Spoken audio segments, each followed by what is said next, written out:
everybody. Thank you for tuning in. My name is Lauren Saunders, the Director of the Board of Health here in Gardner.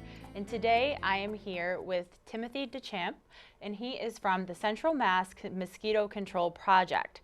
So today we're here to answer all things mosquito. I know right now it's a high concern in the community, and Timothy here is going to share his knowledge and speak to what he knows about mosquitoes to get you guys more informed. So welcome, Timothy. Thank you for joining us. Absolutely. Thank you for having me here today. All right, so first I'd just like to kind of ask you to give us a brief overview of what the Central Mass Mosquito Control Project does. Well, we are a state agency. We are housed in the town of Northborough. We currently provide year-round services to 42 communities in both Worcester and Middlesex counties, which consist of 8 different services. These services are entailed such as the spray program, a larval control program, surveillance program, the beaver mitigation program, a tire recycling program, educational program, and we also have a research and efficacy department to check on how well our procedures are currently operating. Wow, so you guys do a lot of stuff. Yes. Okay, so back to the topic of mosquitoes. Let's kind of focus on that today. Tell us more about the spraying, the risk. I mean, what are we seeing now that is causing alarm in the communities? Well, as most people are aware, it's been in the news quite a bit. The EEE virus has unfortunately shown itself in the state of Massachusetts. Right. It started down on the southeastern part of the state, which is the historic area that it does start to show up in. Unfortunately, has made its way both north and west from that area. Many communities now in Massachusetts are considered either critical or high risk for the EEE virus. EEE and West Nile virus are both carried in the bird populations. So we can sometimes get early indications from migration patterns starting in Florida up through New Jersey into Massachusetts on whether the virus has started circulating down in those areas, and we can get prepared for it up here. We did see those early indications, and we also had some indications as well that certain species of mosquito that we're concerned about with the virus transmission were also starting to become quite active in wetlands. So the mosquitoes that carry the virus, there's 2 different species that are initially involved. One will transmit it through the bird populations. Thankfully, the birds do not get affected by it, but unfortunately, other mosquito species that will bite birds and then humans can pick that virus up and transmit it to either horses or ourselves as well.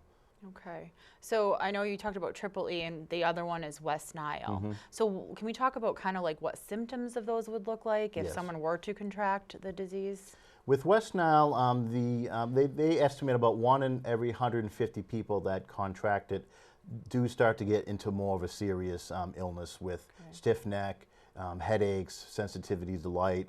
West Nile virus has been relatively suppressed this year. We did have a very busy for the virus last year. EEE, on the other hand, most people that are bitten with a mosquito that then passes on the virus unfortunately do see some sort of illness from that. It has a 30 to 50% mortality rate, and of most of those people that do survive the illness, they have lifelong neurological difficulties. Wow. Would you say that any population is more at risk, like elderly or younger, or is it all the same across the board? With West Nile virus, they consider people over the age of 50 to be slightly at more risk. With EEE, it tends to be children under the age of 5 and adults over the age of 50. And then, of course, anyone with any sort of immune deficiencies can have significant issues with it as well. Okay. So what are some things that you guys do as an agency, as an organization, to try to prevent and protect the public? Well, our system is built on being proactive. So early in the springtime, our entomologists will go out to wetlands. Mosquitoes, believe it or not, the eggs start to hatch in late February, early March. Wow. And that's even still when some of the ice is still in these areas. They start to hatch? Yes. The eggs are really dependent upon water temperature, but most importantly, the day-night cycle. As the days start to get longer, the eggs get cues from that, and they'll start to hatch into larvae. The larvae will go through 4 different generations in the water. That will take several months because, again, the water is very cold and relatively clean, so they have little to feed on. So during that time, our technicians will go out, they'll survey these wetlands. When they do find mosquito larvae, they put in very specific bacteria that controls those larvae in the wetlands without impacting any of the other aquatic insects as well. That will go on, generally start about mid-March, that'll go on throughout the summer and even into the fall months as well. As we get a little bit later in the season, generally around a week or two before Memorial Day, mosquitoes will start to hatch out. So at that point, we put out specialized traps to collect mosquito adults. We're looking for population numbers, we're looking for density, and also species that we know can transmit these viruses will then be sent into Jamaica Plain to be tested for West Nile, EEE, and anything else they deem to be of concern. Okay. So that gives us the data that we then use to drive the spraying program. Okay. Spraying program happens in two phases. There's the resident request program. Residents can contact our office through our website or through the phone, alert us of high mosquito populations. Technicians will then be dispatched to do some limited targeted spraying around those properties.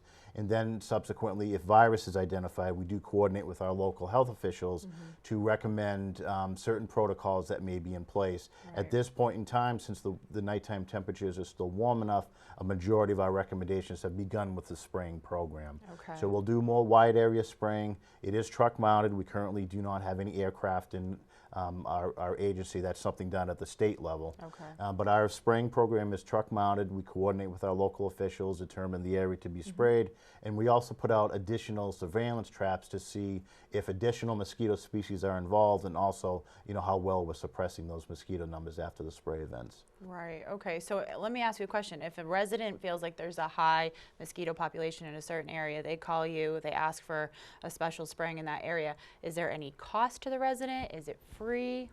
All of our services are paid for by the City of Gardner. So when a resident calls our office to have a wetland area check, to possibly have a ditch maintained, to have the spray service done, to recycle their tires, there's no additional cost to those residents. City of Gardner pays into the program on an annual basis. And another thing that we get a lot of calls and maybe some concerns about is what is being sprayed out there. What is the chemical or the substance? People get concerned that it might affect their allergies or their health. So can you talk a little bit about that? Absolutely. First thing I would like to mention is there is an exclusion process through the Mass Department of Agriculture where residents can exclude their properties from our spray program. It's a very simple online form. If people don't have access to that, there's a paper form that can be filled out and mailed into Boston as well. The online forms come directly to our office. We're able to get them immediately into our GPS systems, our tablets, and our trucks, and start to exclude our program from those properties very quickly. Okay. The type of pesticide we're using, the trade name is Zenovex E4, and it's a 4% solution of a pesticide called Edofenprox. We do have labels, MSDS sheets of all of our pesticides available readily on our website, and of course residents can call the office too, we can mail them out. Edofenprox is classified as a reduced risk pesticide from the EPA. So it's a synthetic type of pyrethroids. Most of your common insecticides purchased on the market now are synthetic pyrethroids. And the reason for that is they're relatively safe for people to be exposed to and still have the ability to control the insect that we're trying to control. Edofenprox is also used in pet products for flea and tick control, upwards of 50 to 60% concentrations. So we're using a 4% solution because mosquitoes are soft-bodied, small insects, relatively easy to control without adversely impacting the other insects that are out at the same time that we're spraying. And all our spraying is done after sunset so that the pollinators, the managed beehives and things can have those protections because they're not currently out in the area. Okay. And typically in Gardner specifically, it's been on Thursdays throughout the summer, Yes. right? Okay. Yeah, we do post a monthly schedule that is sent to health, clerk, police on our website as well. And then each evening by 3 o'clock in the afternoon, typically, we publish a list of the towns with the street names that we're going to be in that evening. And that information is also on our phone system with an answering service availability. Okay, excellent. So Gardner specifically right now, can you talk about Gardner's risk level and kind of what that means? Well, risk levels across the state have started rising, even in areas that the virus has not been identified. Last week, the risk was considered low in the city of Gardner. It has jumped to moderate, and that's not necessarily specific to any of our findings in the city to this point. It's just we are starting to get a little bit later in the season. Most mosquitoes, their hatching has ceased for the year, so the mosquitoes that are out there tend to be a bit older, tend to be theoretically more potentially affected with the virus. So Mass Department of Public Health does start to raise risk levels at some point in time. I did look at the current risk map, and the closest communities that are at either critical or high risk would be Heath and Coleraine out to the west and the city of Methuen out to the east, and those are significantly far away. There has been some virus activity in the southern part of New Hampshire, but again, that has not been too directly close to the city of Gardner. But however, we are saying that in areas that we've done truck-mounted spraying or aerial spraying from the state, or areas that are not currently identified with risk, we still also always have to maintain those personal protection measures until those hard freeze come through and kill off the mosquito populations using repellents with DEET or any other EPA-approved repellent, modifying our outdoor activities if at all possible, and cover up skin as much as we can with long sleeves and long pants. Right. All right, so my next question is, we talked about personal protection, but what about on people's properties? I know standing water is an issue. Yes. So what are your thoughts on that? What's the advice you would give the public on kind of how to prevent breeding grounds?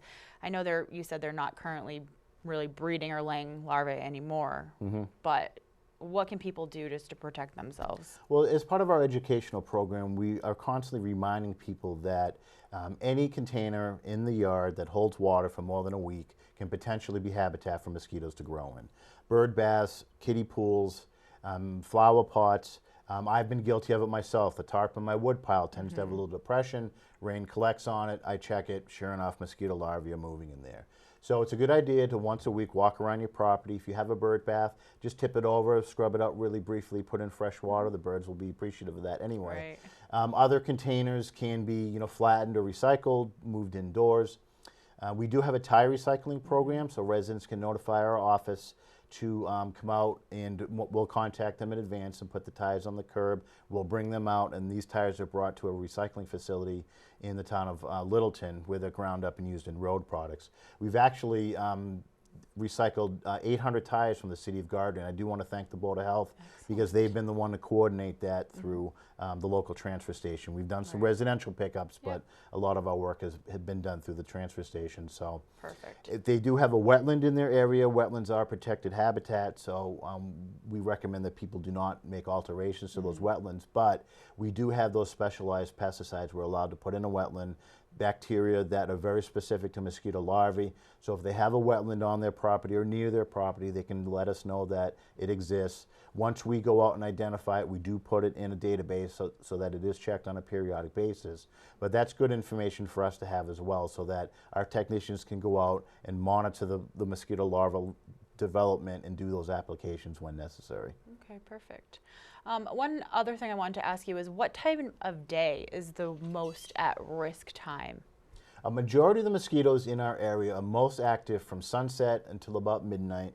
And then again, there's a second peak activity from around 3 a.m. to about sunrise. There are some species that tend to be more active during the daytime, but they tend to be saltwater species that are more prevalent along the coast. Okay. There's an invasive species called the Asian tiger mosquito, which we have not identified in the city limits. That also tends to be a bit more of a daytime feeder, but a majority of the mosquitoes we're dealing with have that dawn and dusk time frame. Good idea to try to modify our outdoor habitats.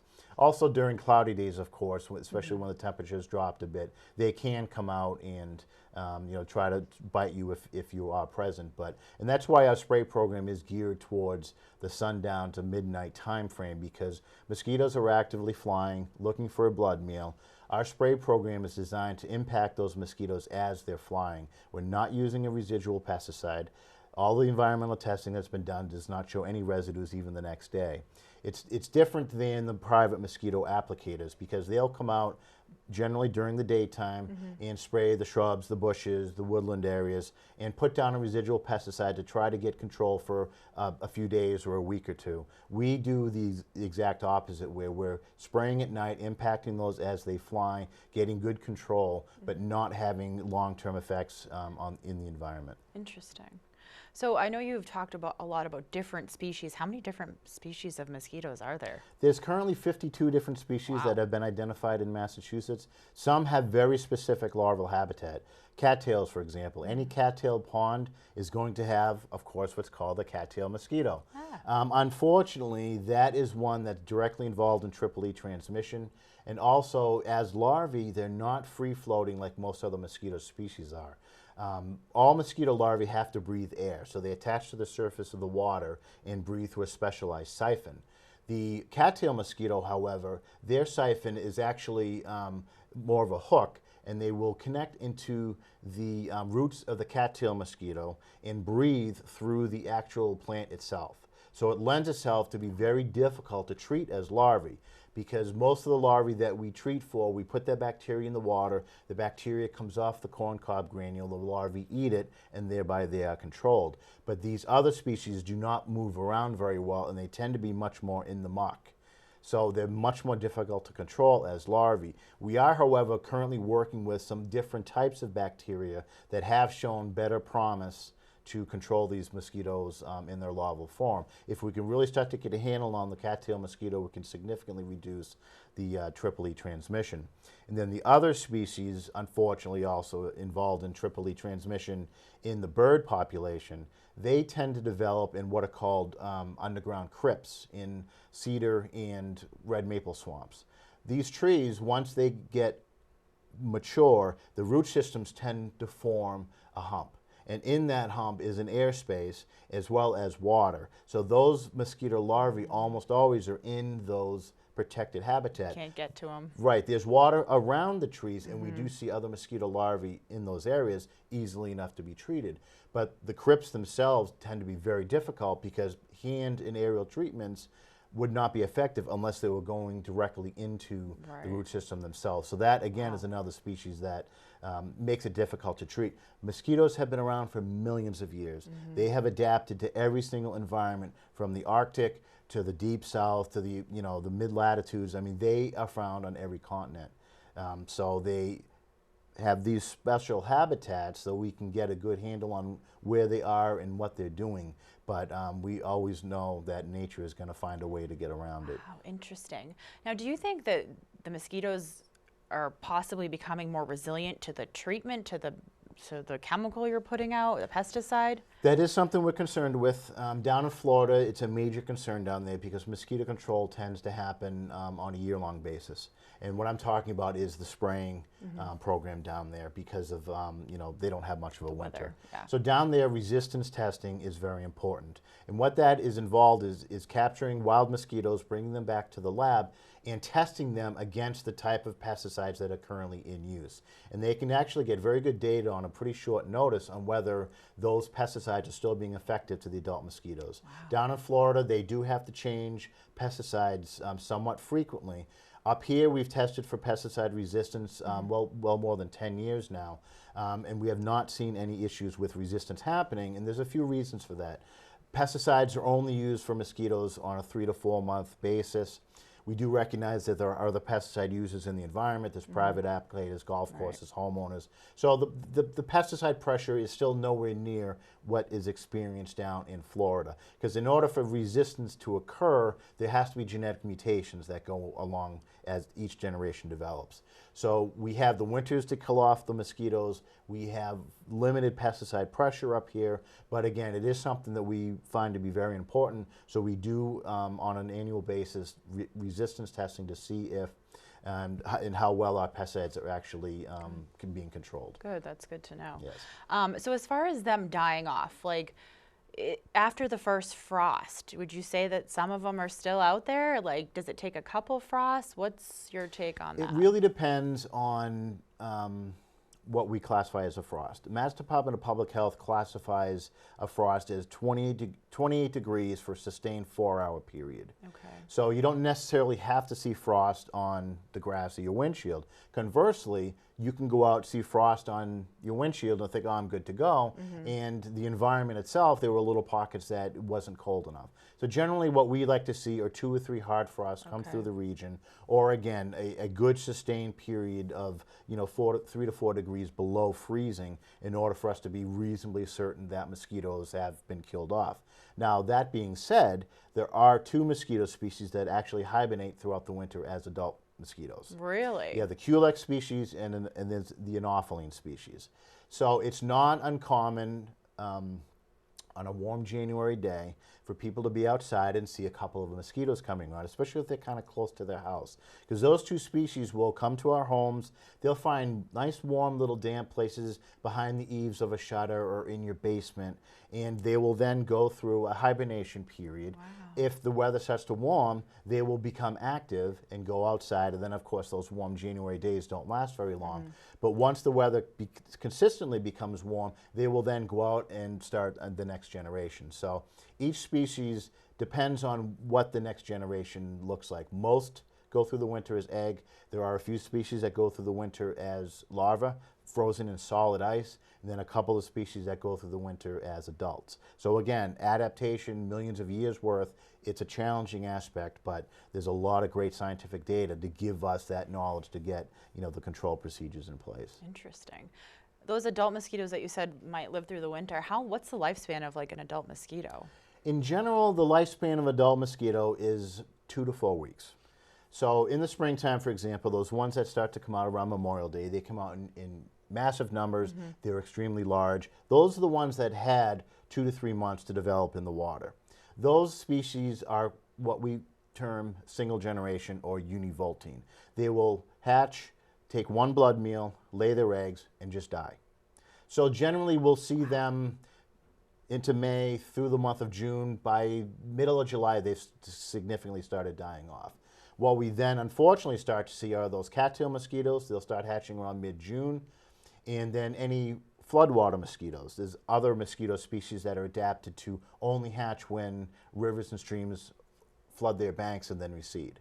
So again, each habitat tells us what potential could be there for mosquito larvae. Those summer species do tend to be a bit longer lived, and those are the ones we're most concerned with, because in order for a virus to be transmitted, it first has to be picked up from a host, like a bird. The mosquito then will digest those eggs, digest the blood, lay a hatch of eggs, and then have to go out and feed again. So when it feeds a second time, when mosquitoes bite, they inject us with a little bit of their saliva. Try to imagine drinking a thick milkshake through a thin straw. It's difficult to do. It's the same thing with the mosquito in our blood. So by injecting saliva in our body, it thins the blood out. So they can therefore feed much easily. In their saliva, unfortunately, are the pathogens like malaria and Zika and Tripoli and West Nile, dog heartworm, etc. That's where the transmission occurs. We get a small bump. It's our body's reaction to that saliva. So by doing that is how the virus is transmitted. So those summer species do tend to be a bit longer lived.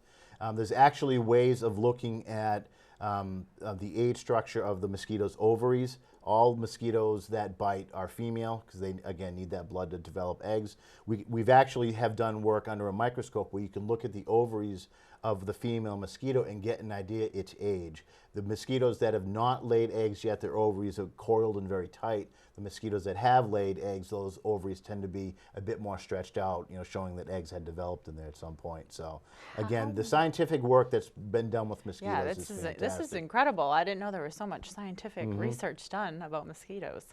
When a female lays eggs, typically how many does she lay? It is dependent to species, but generally anywhere from 50 to 200. Wow, and one mosquito. One mosquito. And where they lay their eggs, of course, is dependent. Those cattail mosquitoes are only going to lay eggs on cattail swamps. Okay. Again, they have that genetic ability to go and find those areas that are going to give their young their best chance to emerge. Some eggs are laid on damp soil. Those spring species, for example, they're going to lay their eggs on damp soil. Now, if that egg were to become wet a few weeks or a month or two later, they're not going to hatch. Those eggs have to be going through a freeze-thaw cycle. So again, it's a genetic mutation to allow that generation to come out that next year. Other eggs, like the Culex mosquito, lays them in small rafts on the surface of the water. They hatch out a few hours later. So some eggs can actually be in the environment for many years, waiting for that flooding event. Wow. And we've actually seen areas that we've identified as dry for upwards of 10 years that through large-scale rain events had then received water, and sure enough, there's been larvae active in the area. So. Wow. A lot of information. Yes. All right, so kind of to switch gears and just kind of go back to how the public can protect themselves. Let's just kind of sum it up. So sure. We want to talk about one thing I get calls about is nighttime activities. Is it safe for the kids to play sports? I think at moderate risk, are we still okay to, just keep going on with our normal activities? For the most part, I mean, it is a personal decision. The last thing we want to do is panic the public. We have such a short time in this habitat to enjoy the outdoors. But that also means let's not be foolish about it. If you're in an area with large mosquito populations, try to leave if you can. Try to cover your exposed skin if you can. Certainly wear repellents. So again, it's a decision that should be made on a personal basis. For the most part, sports activities, wearing a good repellent, reapplying as needed if the athletes are sweating, and then of course for the observers, the same. Wear those repellents when you can. If you can modify them a little bit, further, closer to the daytime hours, that would be great as well. But again, Gardner's in that area that there is risk, but we have not identified critical risk at any point. Hopefully that won't happen for the rest of the season, but again, as you're well aware through the health department, it's a very fast-changing, evolving situation where some communities start at moderate and immediately jump to critical with the identification of a horse or something like that. It's something I've been trying to monitor every single day to make sure that the most accurate, up-to-date information is out there, and I use your agency as a resource for that, so I want to thank you. Absolutely. And if you want to just mention your website, that would be excellent, because it's a wealth of knowledge. Yeah, our website is www.cmmcp.org, and if you Google Central Mass Mosquito, we should come up right at the top. Excellent. Well, thank you so much for being here today and sharing everything with me. Sure thing. It's my pleasure. Yes, thank you. Thank you. All right, everybody. Well, I hope you learned something today. Bottom line is you really need to just try to protect yourself the best you can. These people are doing amazing work. They're really trying to keep the technology up to date and accurate. We're trying to keep the most up to date and accurate information out there for you guys. So just thank you for tuning in. And if you have any questions, feel free to call the Board of Health and I will be happy to answer them, or you can check out the website. Thank you. I'll see you next time.